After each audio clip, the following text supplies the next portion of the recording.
Hello photography friends. So I thought I'd do a blog read for you today. It's for my Patreon. I've got a ongoing blog where I talk about past shoots, but the great thing about Patreon is you can post uncensored images. This blog, there's nothing in here that needs to be censored, so that's why I'm sharing with you guys on YouTube. I posted it as a free taster on Patreon. I think a lot of people kind of think that Patreon has OnlyFans vibes and is a bit taboo.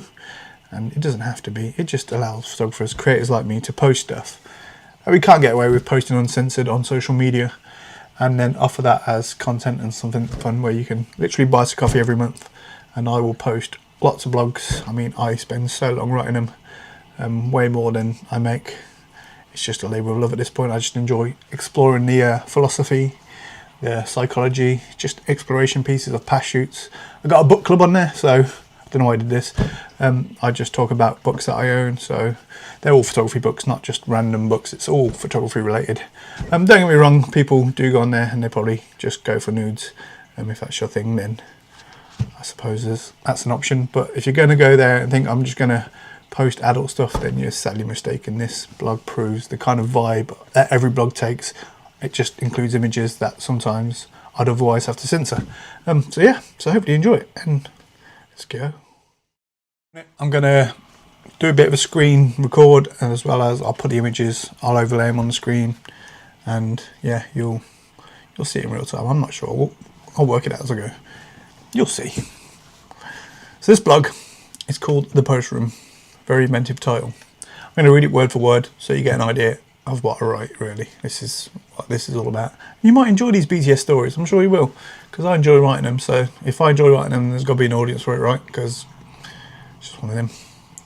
Typically, if you enjoy something, someone somewhere enjoys it as well. So yeah, The Post Room. Let's go. This is my old man's double garage at our old place. It was full of shit and had a connecting door between two rooms. Luckily, he never used it for cars, and one side was a workshop for general and DIY work. This side had the potential to be emptied, so that is what I did. I got all that shite and I dumped it in the middle of the other side between the shelves and workbenches. I can't remember if I asked him. I probably just told him that I wanted to use the garage for his shoot, and much to his confusion. Immogen isn't really a quirky model. Back then, I think she'd done mostly fashion and beauty work, so it was a bit of a stretch getting her in for this one. Also, I thought.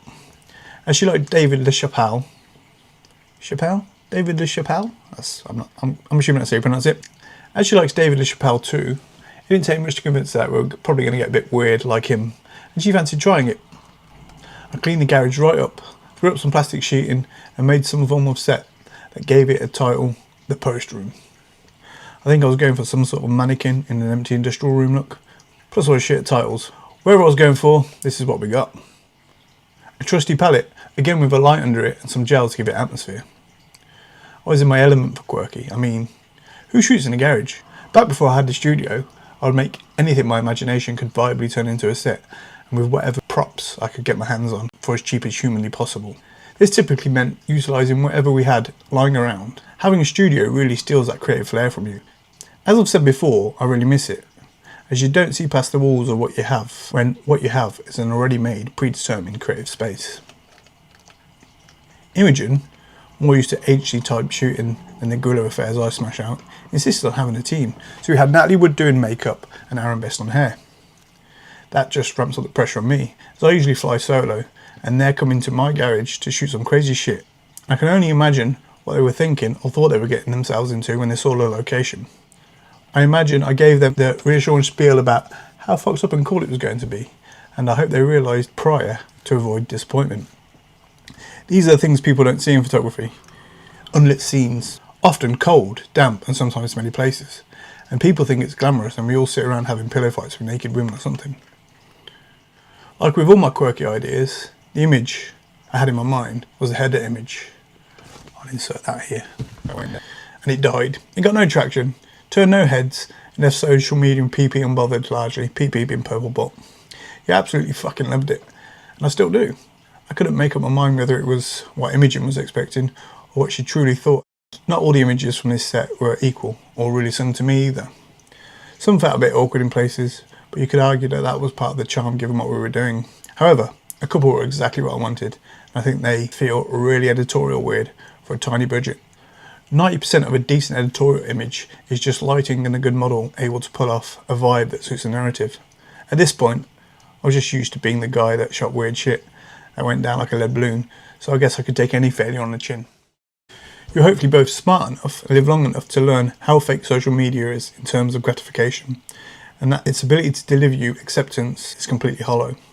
Just try posting the same image as the model without tagging one another and see how much your photography flies on their page and dies on your own, because they have tits and you don't. Whether it's objectification or ironically a lack of equality in the industry for the male counterparts, that bias exists before you even consider the fakery and ass licking required to rinse algorithms right. As a photographer, you should only shoot for one person, you. I've mentioned it before, but your portfolio looks the way it does because of you. Your client wants to hire you over the next guy because of you. So ironically, when that client asks you to do something that isn't you thereafter, tell them no and to find another photographer, or accept that you'll be doing you. Anyone else is either interested in just using you for your reputation or you because you're convenient in budget or location, which is fine if you're keeping your integrity and your love for the final product after. Anyways, I remember being a bit disappointed by the tape dress. I was You assume wrapping some tape around a model would be easy and that it would look really aesthetic. Plus I think Lady Gaga had recently done something similar that wasn't quite what I had in mind, and the guys were probably using that as a mood board. So it just felt a bit too big and a bit chunky for me. Given I was used to Immogen doing more fashion and beauty levels though, I was happy to respect that she probably wanted to be quite covered up too, and what could otherwise be a potentially risque look. As I always am, suggests, I've tried a few times to do tape dresses with models, and until recently I've pretty much failed each time. They always look messy. You really do need a designer on hand to help out with the finishing touches on them and rearrange as you shoot, because tape isn't made to sit perfectly on the contours of the human figure. As the Black Eyed Peas once put it, they're lovely lady lumps. Check it out. My old man had this crazy trolley and it seesawed over a centre axle. I put some thin wood on it hoping that model would lie on it, but it just bent and broke. That left her legs more elevated than the top half of her body, and thus made these shots look awkward. In order to not kill the model, I also had to balance it using bricks and a paint tin or two, but it worked with the location. And if you're wondering, this is what we were working with. 5 lights, a blue field bouncing off the ceiling, a red light behind the pallet, a key in a beauty dish, a yellow gel on the speed light behind the trolley, plus a hair meets rim light that screwed onto the ceiling prior, so that was immovable. I was very much a go big or go home with lighting setups back in the day. Looking at this image now, it could do with more fill on the right hand side, something that could easily be sorted into Photoshop gradient too. As much as you want the focus to be on the model, the scene is important to the shot, and while there's not much going on over there, it's even more dead by it being underexposed. Now that one above, insert image here, it's quirky as shit, because as mentioned, that trolley pushed her body in weird ways. With my angle, it almost made it look as though her legs were disconnected from her torso. It's definitely one that sits on the line of, what the actual fuck, and does it work, or is it just awkward? After we did these tape dress ones, the hair and makeup guys left and we continued to shoot a few things. I think it had gotten dark by this point, and it was probably much colder. Well, we had a couple of small heaters present, and the garage isn't airtight, and it was probably cold as hell, wearing just tape, so Immogen certainly played her part by braving it. Well, I think she was coming around to be more experimental with laundry levels, and I think she eventually went on to doing some applied topless with some photographers she regularly worked with. I was surprised she was game for this triptych. Again, because it was less portrait orientated and it cropped in on body parts too, so I figured she may be hesitant. It's always a bit weird aiming your camera at an intimate area like it's normal, even with the model's approval.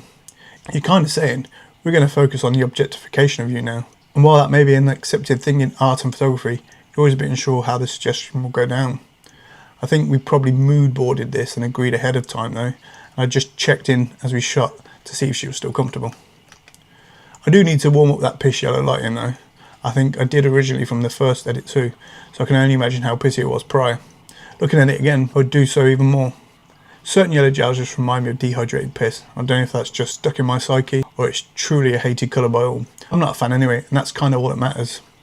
A lot of people and photographers hate flare too, but obviously that was what we were going for in these images. Those right there are our little heaters in our leaky room.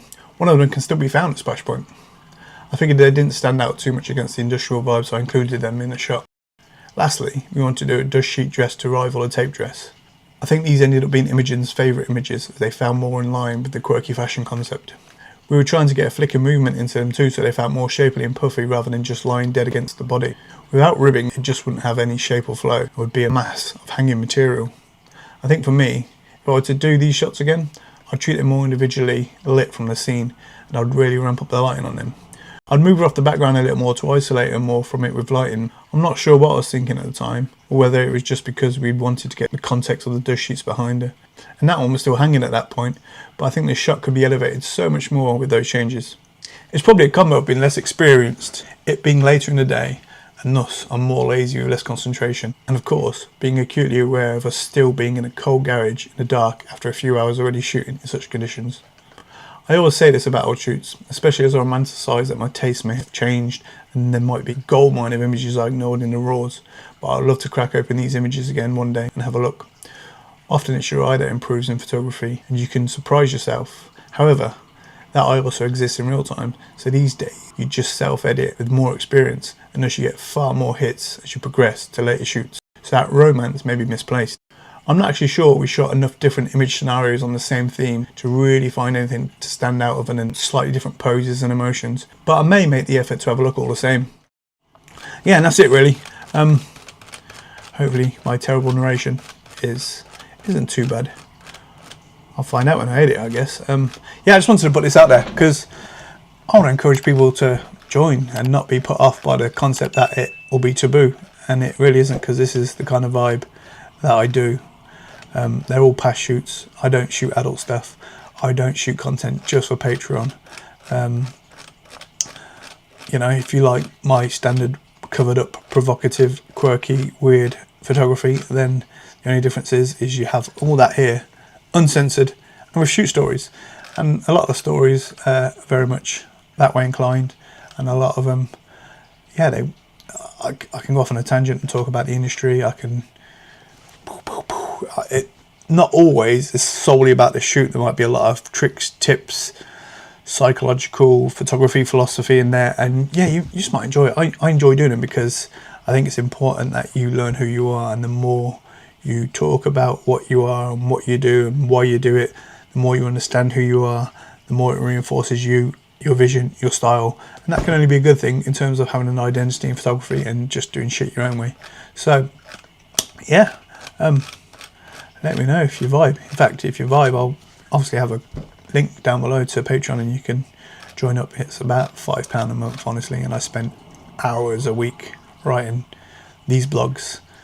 I spent hours a week writing one blog, never mind these blogs, and I don't really have enough subscribers to justify that. But if you enjoy it and you fancy buying me a coffee, it all helps. I can leave it a few months and then let it come back to it and transfer that few quid over into my bank, and it does actually make a big difference. It does genuinely really help. And yeah, it's much better waxing lyrical about philosophy and psychology and all that rubbish when you have an audience to talk to rather than just as diary entry. So I hope you enjoy it. I hope you get something from it. If nothing else, I hope it either rubs you the wrong way, so you disagree with it and are like, this is why I believe I disagree with it and this empowers my opinion even more, or you can relate to it and again that empowers your opinion because someone else you know thinks kind of a similar way to you when you thought you were a bit of a lone wolf and you were a bit of a loner and you didn't know if you were a bit weird, and then there's me and I agree with you or I don't. Either way, both sides of the same coin are really important for photography because you just need to learn who you are, and if you oppose something then you know why you like something. If you like something, you know why you like something, and both are perfectly valid, acceptable ways to learn and to reinforce what you enjoy, what you believe, and then continue with that, put out some amazing work. So yeah, I think that's about it. Peace.